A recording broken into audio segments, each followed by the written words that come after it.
Hello folks, welcome to the channel and welcome to the Man Cave. Now we're talking about navigation devices today for your motorbike. Now there's some riders that will use their iPhone or their Android phone and put it on the handlebars and use that to navigate. That's all very well and good, but if it's really hot somewhere, the phone's going to overheat, it's going to die, or it's going to die through all the vibration when it's mounted to the handlebars. Or worse still, you could get your phone stolen whilst you're stationary at a set of traffic lights. And also, if you're involved in an accident, the bike goes away over that way, you go over that way, you're injured, broken arm, broken leg, and you've got no access to your phone. So I don't do any of that. I keep my phone on my person.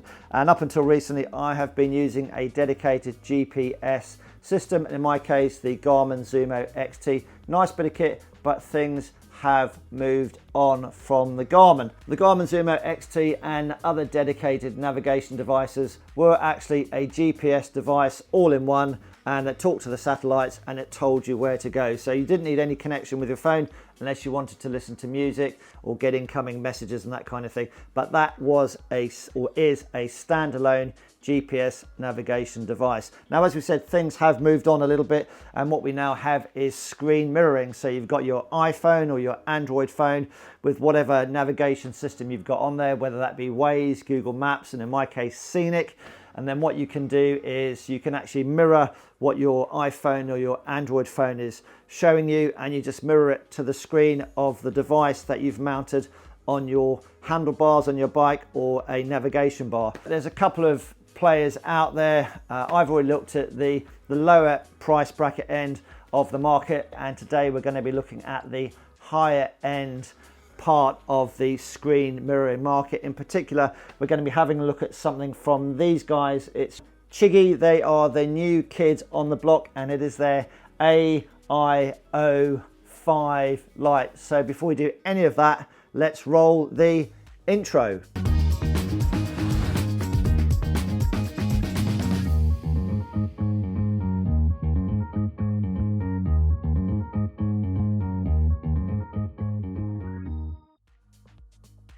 Recently then, Chigee reached out to me and asked me if I wanted to product test their AIO-5 light. Well, I've actually never heard of Chigee, so I jumped on the old internet and did some internet research. 2020 was the year that Chigee was formed by two riding buddies who basically wanted to bring some good quality riding kit to the market. They fundraised, got money together, and then they started to manufacture their items. And then in 2023, they launched their stuff to the market, including the AIO-5 light.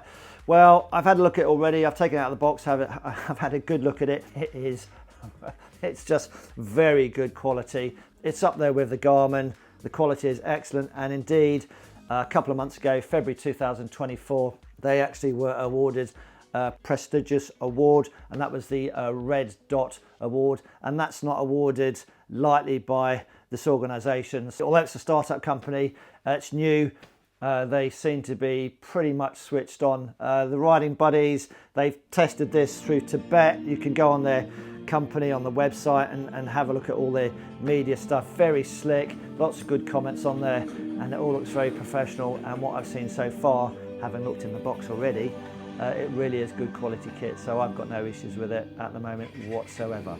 So Chigee have been awarded that Red Dot Design Award back in February 2024, and I've got to say, having looked at the stuff in the box, it is of good quality. Now, Chigee sent me all of this stuff free of charge, and I'm going to put it onto my BMW R1250GS. So let's just have a quick talk about the prices for the system itself. The AIO-5 light, that's going to set you back £484. I have got tyre pressure monitor system on my bike, but they've sent me tyre pressure sensors anyway. It would be good just to compare what my bike records and what these record. So the tyre pressure sensors are going to set you back £76. We have a crossbar mount to mount the unit on my bike, and that's going to set you back, if I can find it, it's going to set you back £30.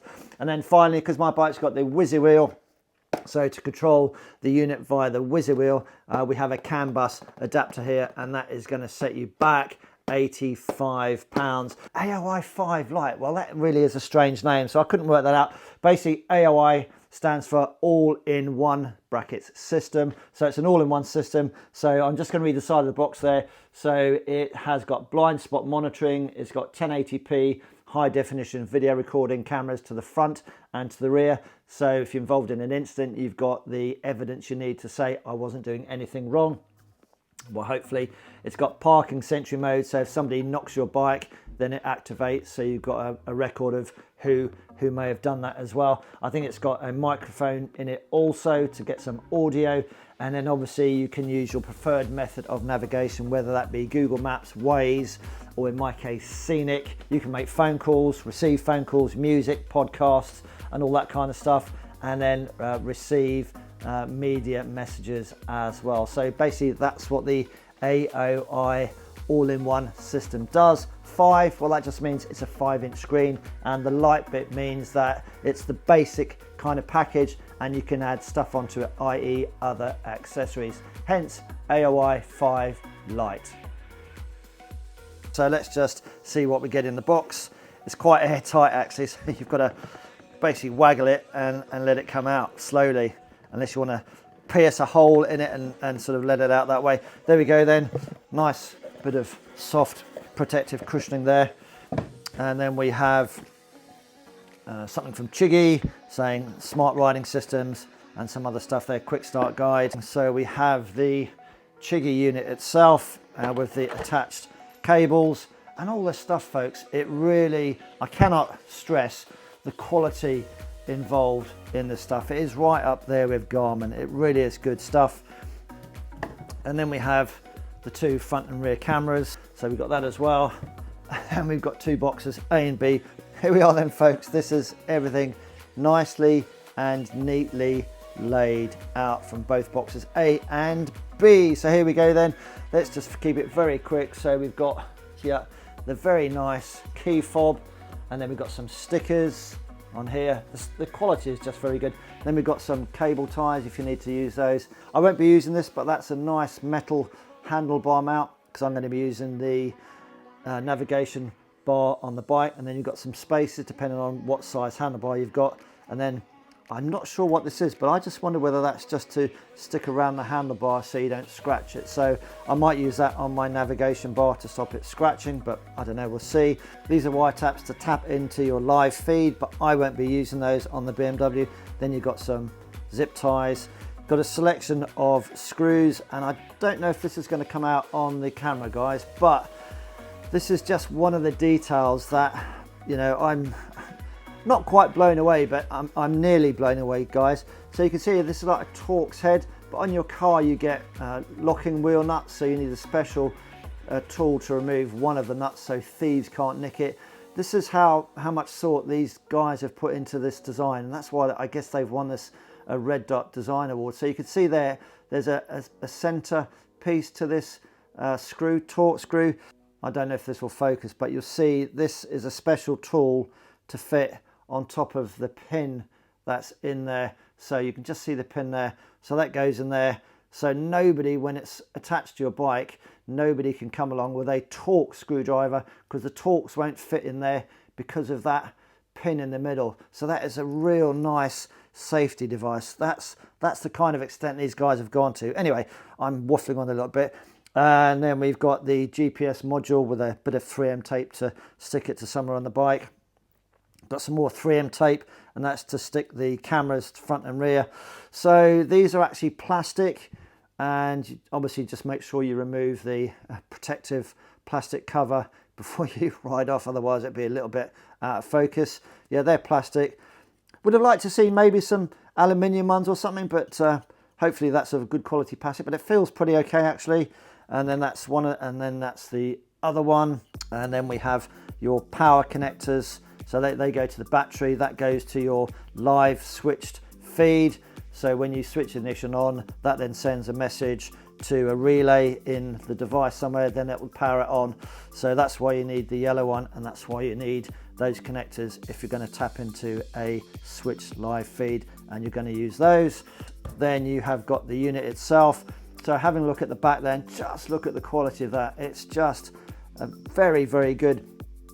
You've also got those orange rubbers here, that's part of the shock absorption system.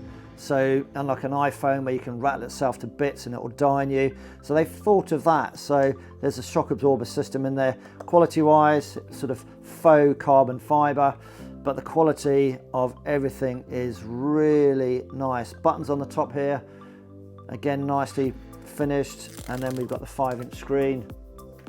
More of that a bit later. And then on the underside, that's where the your SD card goes for recording your camera footage. And I think that takes up to 256 gigabytes with a 32 gigabyte internal memory. It's all IP rated, so it's waterproof. Yeah, just very nice. So that, folks, is what we get in the box. Just finishing off then, we've got the optional crossbar mounting bracket, again very nicely put together, and with that comes one of their security tools as well to secure everything, so that cannot be done unless you've got this. And then we have the tire pressure sensors, quite small, very light plastic, and the battery in here is good for 12 months apparently. And then finally we have the CAN bus adapter to allow us to control the unit via the whiz wheel on the BMW and a 3M pad. What I'm going to do now, folks, is remove all the panels from the BMW. So we're going to go from this to this. It just makes the installation a little bit easier. So folks, without further ado, I'm going to put all this on the bike. So see you in a little while. So let's crack on, and I've got my notes, so I'm not going to forget anything. So the installation took me about 2.5 hours. Removed the windshield, beak, side panels, all the stuff on the tank, seats, and also the rear carrier and the rear seat tray, that silver plastic metal seat tray. Just makes the installation so much easier to do. And handy hints and tips then, before you actually mount the display unit, just put a micro SD card in the bottom there, undo the 2 screws and the weatherproof seal, put the card in there. It'll take up to 256 gigabytes, which will give you about 85 hours of recording time at front and rear cameras set to 1080 settings. So yeah, 85 hours before it then goes back to the beginning and then starts to overwrite the footage that has been recorded on the SD card. Next to that micro SD card port is a USB-C port. Apparently, I've looked on the internet on the Chigee's customer support website, and apparently that is you can use that to power the unit up. I've tried it, maybe my plugs weren't powerful enough, but yeah, try it yourself. If you want to just play with it before you put it on the bike, try putting a USB-C connector in there and see if you can power it up. But apparently it will give you limited functionality of the device. So yeah, but I couldn't get it to work, but maybe my plugs weren't powerful enough. What I would suggest that you do is just connect the unit up to your battery, just to make sure that the unit is functioning before you go to all this rigmarole of taking everything off and then putting it on, only to find you've been sent a defective unit. Highly unlikely from what I've seen so far, but you never know. So yeah, the red wire and the yellow wire, the accessory wire, accessory live switch feed wire, just twist those together, and then the black wire, and then just pop them onto the battery terminals, and then make sure that the unit is working, and then you can go along and install it. So that's a handy hint and tip there. Warranty wise, I didn't mention it, it comes with a 12-month warranty, and folks, they have got a very impressive website, certainly in relation to customer support as well. Very slick, as we said earlier on. So if you've got any issues, go onto the customer support website. I'll put a little picture up here, and yeah, they'll have most of the questions answered for you as well. So let's crack on then with the fitting. Installation is not very complicated, just take your time, so much easier with everything off the bike. So first thing I did then was attach the unit onto my navigation bar using the optional mounting bracket. Just tighten it up enough so that when you've finished everything, you put the seat back, sit on the bike, get the perfect angle, and then tighten it up and then put the screen back on. So first thing I did was put the unit on there and then run all the cabling down through the windshield mechanism, just making sure nothing was snagging. And then zip ties are your best friend. And then on the frame part here, just load of zip ties, and then just sort of looped it through, secured it, as you can see on the video. And then yeah, just a nice tidy installation. In relation to the GPS module, I've already been out on the bike and it works fine. So where I've put it is behind this sort of butterfly kind of fairing thing here, as you can see on the video.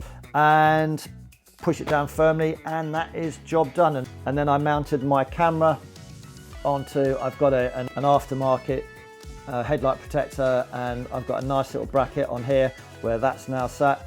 And whenever you're using those 3M pads, just use some isopropyl alcohol just to wipe the base of the camera and the GPS unit and where it's going to go, just so you give it the best chance to stick. I've actually put a couple of zip ties there as well, just to make sure it's not going to go anywhere.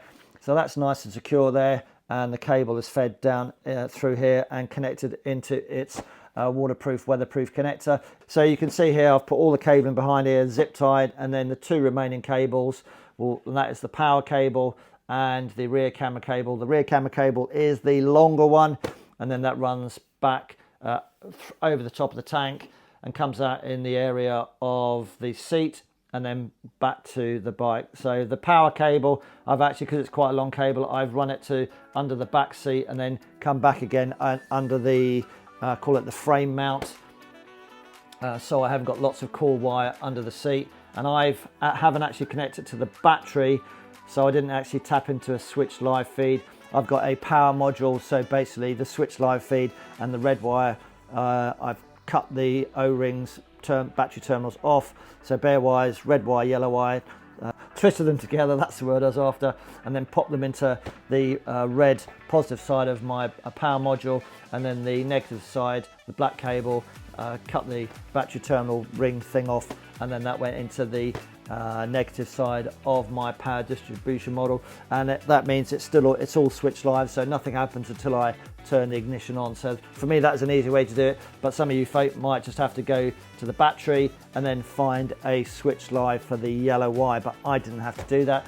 And then finally the rear camera, I mounted it onto the plastic handrail part of my units at the back there, so it's the original BMW carrier, and again isopropyl alcohol, stick it up, and then just make sure there's a couple of arrows on the top, make sure the arrows are facing upwards. There's no facility in the menu settings to switch them through 180 degrees, so make sure the arrows are pointing up depending on how you've mounted it on the back of the bike. Now Chigee sent me their BMW CAN bus remote controller, which allows me to use the whiz wheel on my handlebar to operate the unit itself. Works really well actually.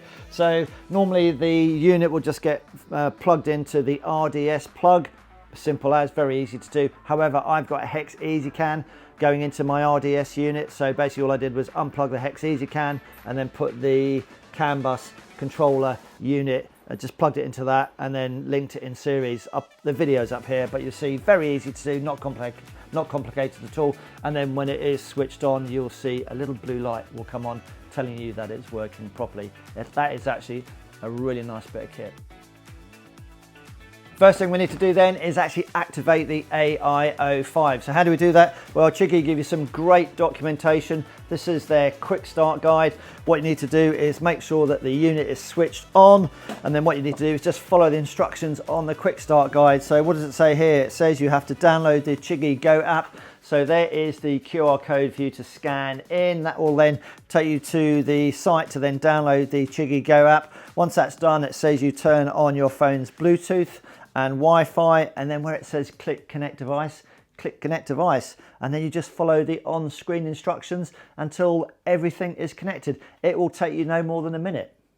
So I've already activated my unit, been out on the road and tried it. It's very good, folks. So once the unit has been activated, you can actually connect the tyre sensors to the unit. So there is a set sequence for you to do, very straightforward. Again, it's going to take you about 30 seconds for the front and 30 seconds for the rear. It really is very simple to connect them via Bluetooth. And as we said earlier on in the video, the batteries in those tyre sensors will last you about 12 months or something like that. But very simple to pair them to the unit.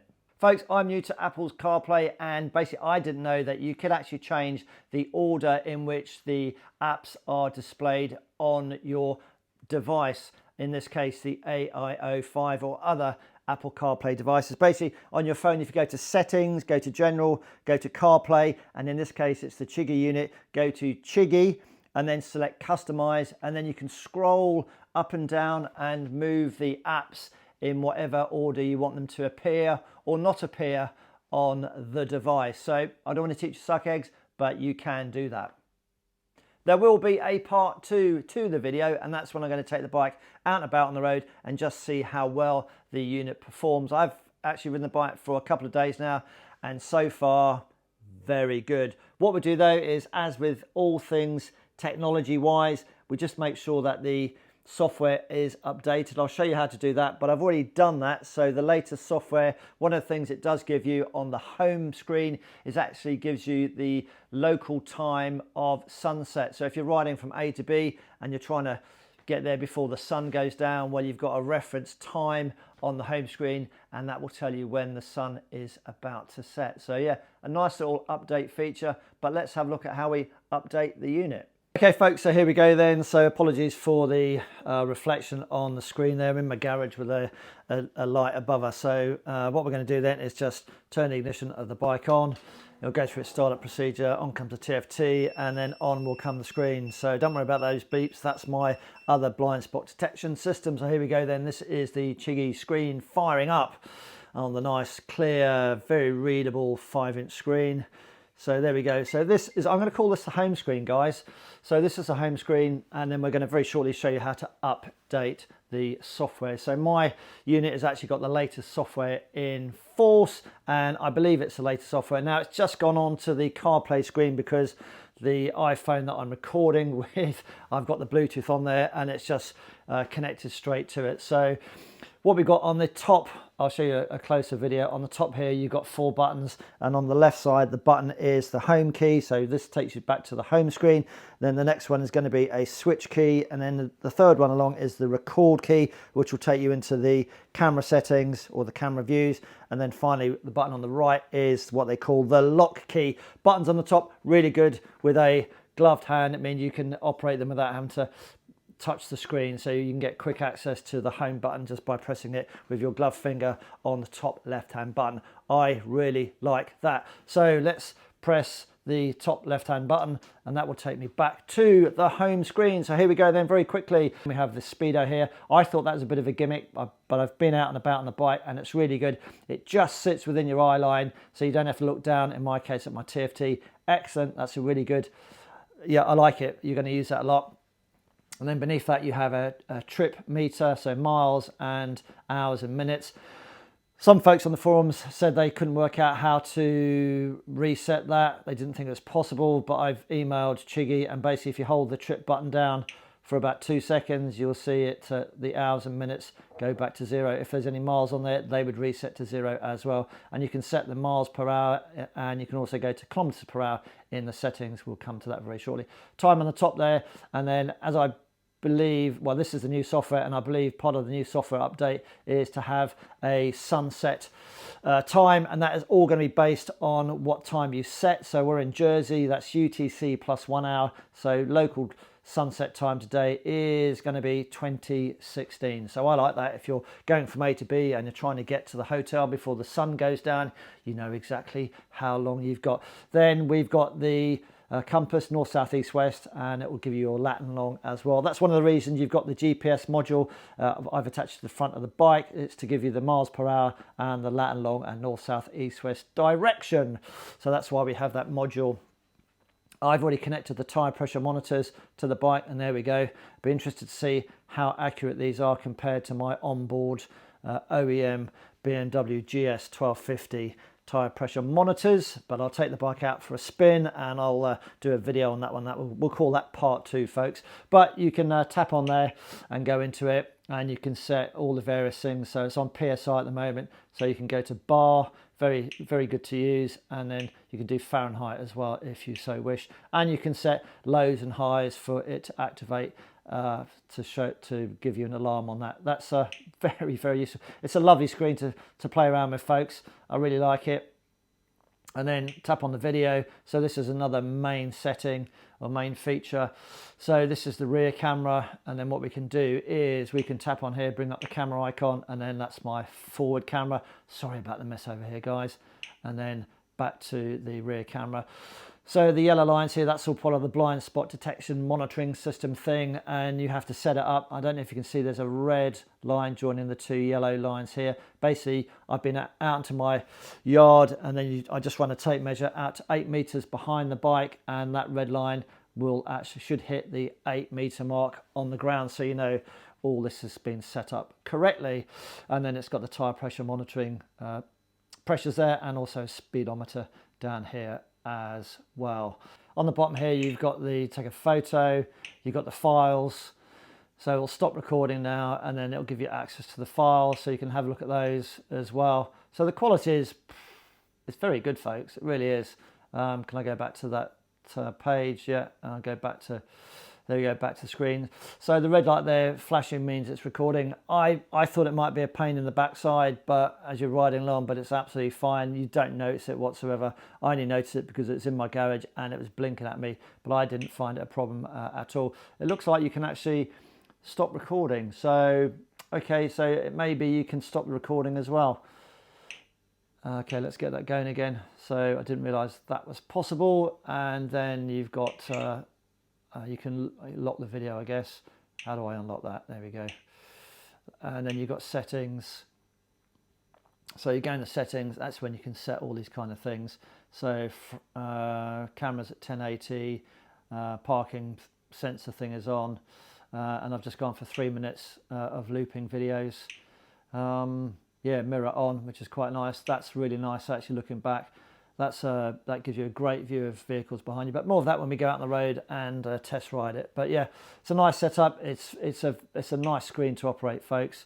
And the meter then, so you can buy a plug-in. I don't think they're actually finished doing it yet, and you can get things like engine temperature, throttle position, etc. So that's not available at the moment, but that's what they're looking at for this page. So it's like a data page, but all you've got at the moment is like a rev counter, but that's your miles per hour based on the GPS module on the front of my bike. And then we've got front and rear tire pressures and yeah, elevation based on the GPS and that kind of stuff. So that's all good. That's that one. And then finally we have got the settings. Quickly go into the settings then very quickly. So brightness, so it's on auto brightness at the moment. The sensor is just under here. If I put my finger on it, the screen will go dark because it's thinking we're in darkness. There we go. And then back again. And then it'll go back.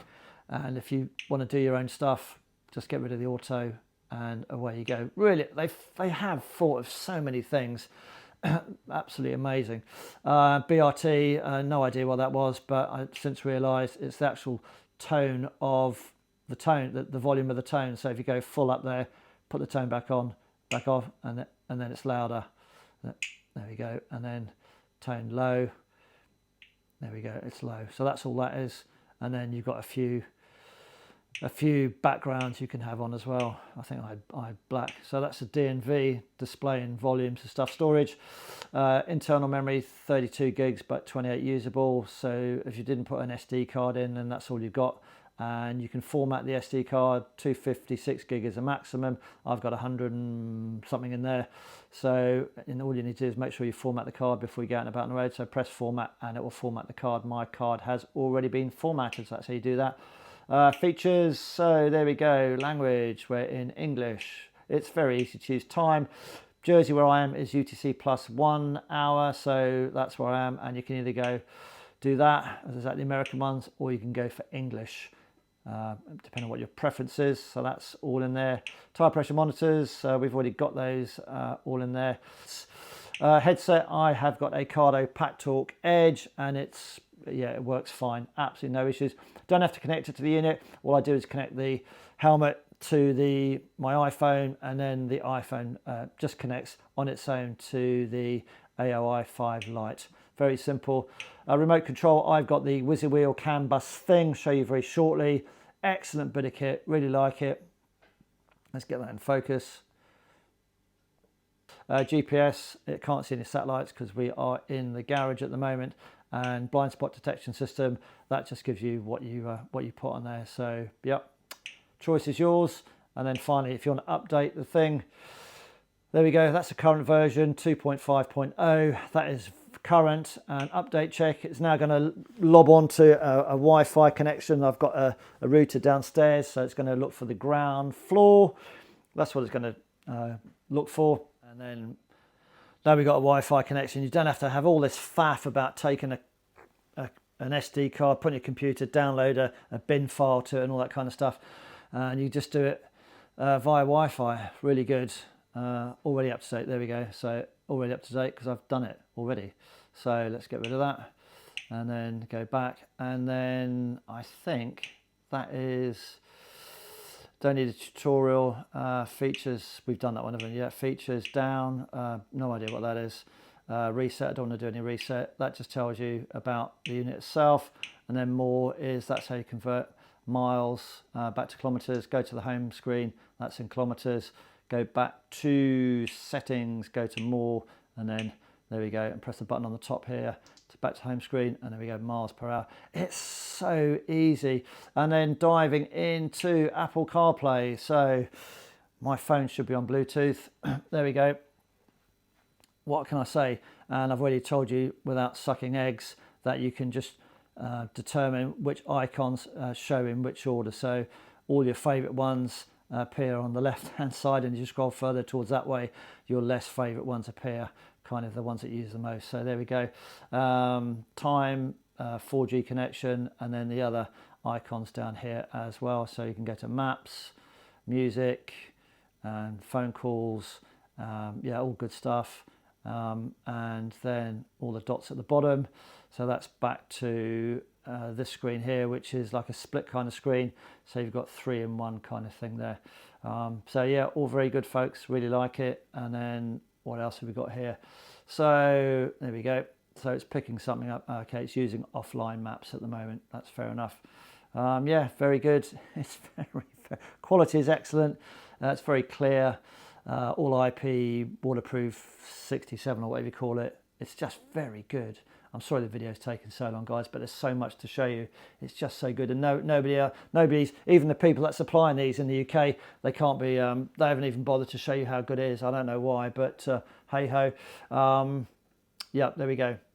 So going back to the home screen, then there we go.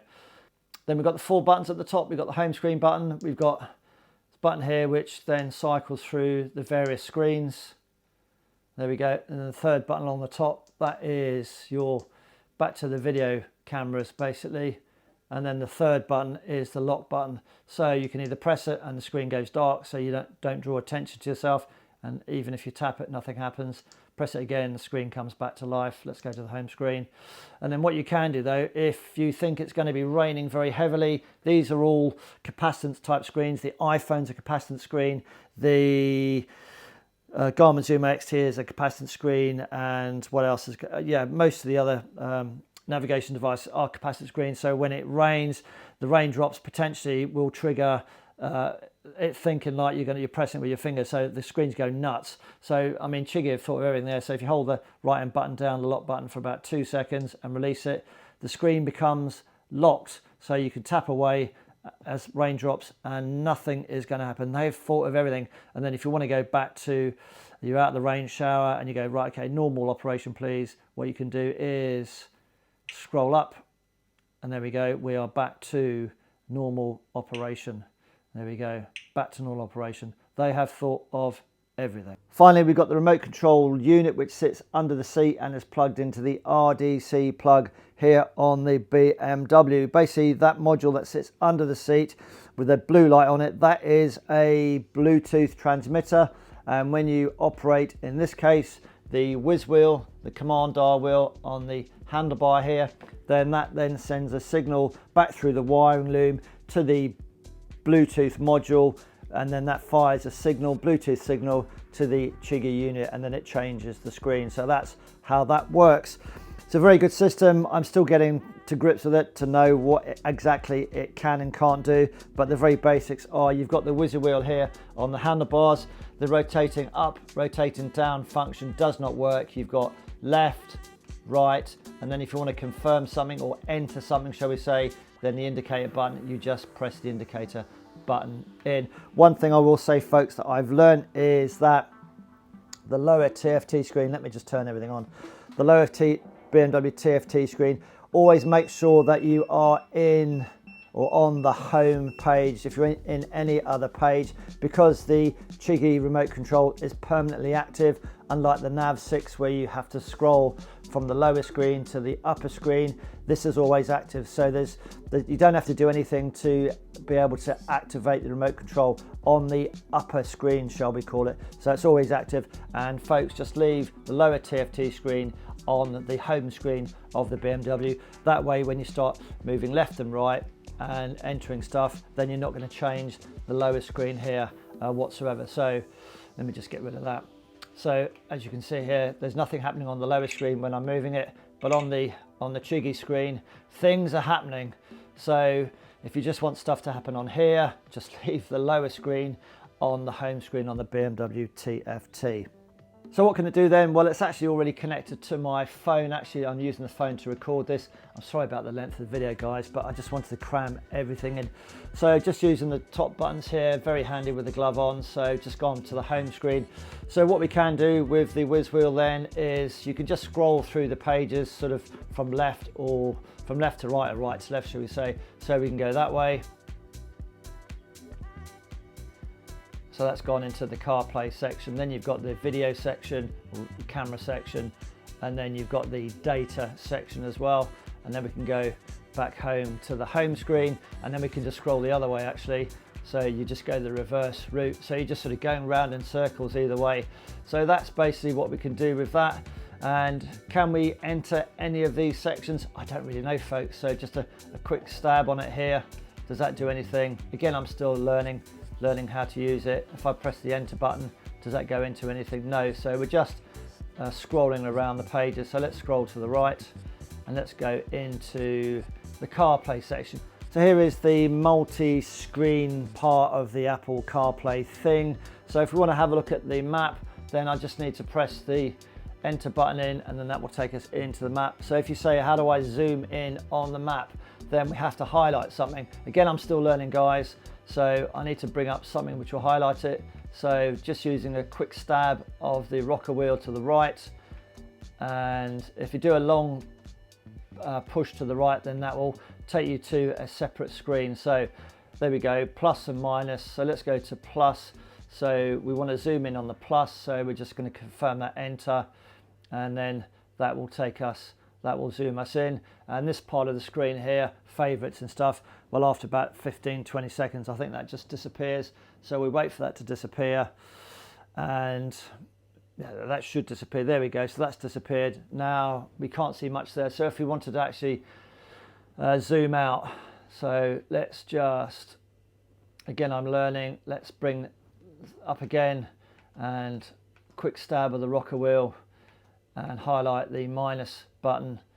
And if you go too far, then you can just go use the rocker wheel and go the other way, and then just minus, and then we're going to zoom out.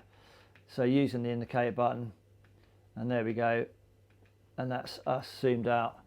And then again, this bit will disappear, and hopefully you can see that we've zoomed right out on the map. And there we go, everything's disappeared, and you've got a nice tidy map. Now if you want to go into music, for instance, then again, I'm new to this, so we need to highlight the music icon down here. So again, just a quick stab of the rocker wheel until it gets highlighted. So telephone is highlighted. I want to go up one, so just go back the other way of the rocker wheel. And there we go. So that's highlighted, and then just enter for the music. And then we then get the music page. There we go. So you can go into a music page as well. And then if I want to make a phone call, then again, I just need to use the whizzer wheel, not rotating up and down, but just a quick stab. Okay, stab the other way then. There we go. So the phone is highlighted. Oh, no, too far. So go back one. Okay, I'll have to scroll all the way around again. There we go. So there we go. Phone's highlighted. And then we've gone into the phone bit. So yeah, that's pretty good.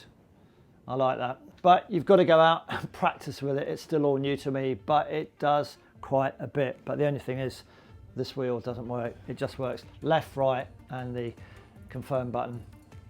And that's basically, folks, how it works. So if we do a long press, it should take me back to the main full pages and then back to the home page. I hope that makes sense. There we go, there's a home page. Final thoughts, folks. Well, firstly, gold medal if you've got this far. Long video, apologies, great product. I just wanted to get as much information out there to you folks as I possibly could. If you're seriously looking at getting one of these devices, folks, very good, just go and buy one. Anyway, final thoughts then. Well, Chigee seem to have actually thought of most things really. So clearly the AIO-5 sits at the top of the CarPlay navigation tree. Very good, just a very nice quality bit of kit. It's well made, it's got a nice clear bright screen, and clearly it has been designed by motorcyclists for their fellow motorcyclists as well. It looks like they've thought of pretty much everything. Actually, they've got a really nice anti-vibration system on the back of the unit, and then they thought of even the thing being mounted on your bike so it can't get stolen. So they've got those tamper-proof screws on there as well, so you should be able to leave it on there and not worry about the device getting stolen. I particularly like the 4 quick access buttons on the top of the device. That's really good. And I also like the fact that you can lock the screen and make it go dark so it doesn't draw attention to the unit. And also the fact that if it's chucking it down the rain, you can lock the screen so you don't get the screen going bananas with false touches, for want of a better word, on the screen. So they've actually thought of everything. I really like that. And what else is there on there? Yeah, I also like the fact it's got updates of the software by Wi-Fi. Really nice. And just a strange one actually. I like the fact that there's no branding on the device, other than when you switch it on, you get the Chigee logo come up. But I like the fact that there is no branding on the outside of the device, so it looks like it's a factory fitted unit. So thumbs up from Chigee on that. The screen does work well. I don't wear big heavy winter gloves, so I haven't been able to try it with heavier gloves. I just use Rucker summer riding gloves, and they have got the touchscreen tips on there, but all the other fingers work fine with it as well. So no issues at the moment with using the touchscreen with a gloved hand. That seems to work fine, but as I said, I haven't used it with a winter glove. I like the remote control, it works very well. But like all these things, I've only been using it for a few days. So I'm going to be going out there doing a part 2 where I'm just going to ride the bike and show you how good the system is. So that's coming up in part 2. So I'll get a bit more use as to what the remote control can do. But I really like it. And most importantly, I've had absolutely no issues with connectivity whatsoever. Absolutely rock solid. Anything to be aware of then? Well, obviously I've never heard of Chigee, so it's a new company, although they've been around since 2020. Chinese company, and apparently Chigee means riding tech and miracle actually. So I've got to say, good product. So although they've been around since 2020, new company, yeah, not been around so long as Garmin, whatever, but I've got to say, excellent product, and I would not hesitate to recommend to you folks to go and buy one. Very good product. Even the boxing is really good. Very nice. What else is there to say in relation to any other issues? Yeah, the company, the longevity of the company, but everything I've seen, yeah, they're going to be around for a long time. They're going to be major players, just simple as, folks. I've looked at some of the forums, and some people say about the size of the screen, they'd like to see maybe a 6-inch screen. So maybe that's something they can have a look at. But yeah, I didn't notice any issues with the screen. I've actually used a 7-inch screen from another company. That was really nice. But dropping down to the 5-inch screen, the only time you're going to notice it is if you've got to actually touch things on the screen to select it. So if you've got big fingers or whatever, yeah, that might be an issue. But if you've got the remote control, that won't be an issue whatsoever. So get the remote control. Obviously, it hasn't got an inbuilt GPS satellite receiver thing and the maps with it, so it's purely mirroring what your iPhone or your Android phone does. So if that goes belly up and fails, then you're just going to have an expensive bit of plastic staring you in the face. So it is not a standalone GPS unit. It is a CarPlay mirroring device which mirrors what you've got on your phone. So yeah, so if your phone packs up, then you're going to have no navigation or access to anything on the device. Just something to point out there. One thing I would like to see, maybe they're looking at it in the future, is it is a permanent fix to your bike with all the cables, power supply, etc. So I've got a couple of bikes, so I can't just pull it off and pop it on my Triumph. behind me. So maybe possibly remote control, they're looking at a device down the road that you can simply swap from one bike to another with the necessary hardware that you can wire into the bike, but you can just remove the unit and then go from one bike to another. That would be good. And hopefully that you will see my GPS receiver is mounted here, so you've got another something to mount somewhere else. So maybe they can put that GPS receiver and build it into the unit itself or something like that. What else, guys? I think I'm struggling now. No, that's it. That's all the good points and the points to be aware of. Just a very good unit. Go and buy one, simple as really. It is simply the best, I would say, of anything that is out on the market. It's a very comprehensive video. Sorry guys, but if I just did a 10-minute video, it wouldn't show you guys exactly how good a product it is. So part 2 is on the way. I'm going to jump on the bike. It started to rain. Maybe I'll do part 2 when it's a bit drier, and I'll just put it on the bike and bang, go out and show you folks what it can do. Great product. Go and buy one. Ride safe. See you again soon in the not too distant future. Sorry it's long. Cheerio for now. Bye.